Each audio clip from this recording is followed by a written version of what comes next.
Hello and welcome to another video. This is FanttikRide N7. This is a children's rideable car. This is electric. It goes 3.1 miles per hour or 1.9 miles per hour. It's adjustable speed. Has a little honk. It's charging right now. So there's a little pin on the bottom. Let me show you here where the charging adapter connects to. Right here. And then there is a power button on the bottom here. Music mode is ready. And then Please you can connect to Bluetooth for music mode. And this is what the bottom wheels look like, you can see here. And so when you're going forward like this, and you can turn it around all the way backwards so you can reverse using the steering wheel. It's super easy. There's a pretty loud speaker on the bottom. I haven't connected Bluetooth to play music to it, but you can. These wheels, if you look inside, there's little LEDs. So when you're driving, they actually light up. So on the front there, you can see there's the LED light bar in the front. Okay, so I'm gonna, this has a weight limit of 150 pounds. So I'm less than 150 pounds and I've ridden it around. It works for me as well. So I'll show you how it works. Gas pedal here, you can see the seat is quite large. So I've ridden where I'm in the back with my child in the front, and he kind of presses the control. He's not good at steering, but with me in the back, with me back here, he can actually control the I can control the steering and he can hit the gas. So you can see that it works pretty nicely for me.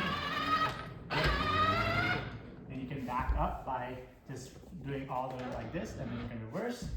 You also don't need to, because the wheels are like these skateboard wheels, they glide so easily, you don't even need to turn on the electric. So earlier on, when your kids are too young for electric, they can literally just kick or slide the car around with their feet, and it doesn't need to be electric. My child's only 20 months old and he can already do it the electric way and the non-electric way. Of course, I do have to steer for him. It does go pretty fast. I think that's 1 mile an hour, but if you want to slow it down, there is a pinhole on the bottom here. Over here, below the drive wheel, you can see there's this pinhole where you can press the button. So I'm going to do that with you guys here.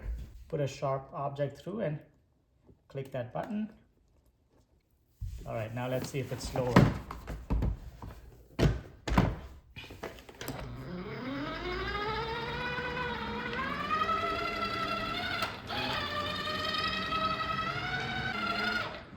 Yes, definitely much slower with the pin pressed. And then let me return back to the normal speed.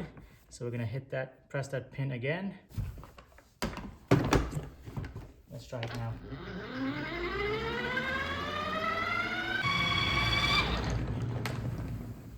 Yeah, so definitely much, you can noticeably, but definitely you can notice the difference between the two speeds. I'm gonna keep it at low speed for my child. I've been playing with it and I didn't realize until I was kind of showing you on the video that I can reduce the speed. So I'm gonna be happy that he can ride around without having to worry about him banging into the wall at high speed.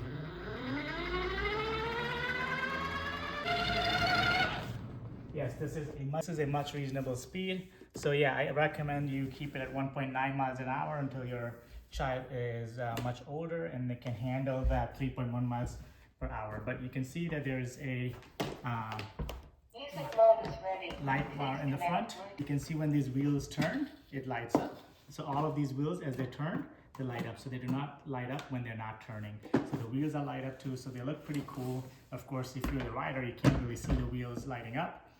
As far as the full charge time, it's 4 to 5 hours to charge the battery fully, and it will last you about 1 to 2 hours once charged, depending on the speed and the weight you're carrying. Of course, me running around would be shorter than my kid, who is only 25 pounds.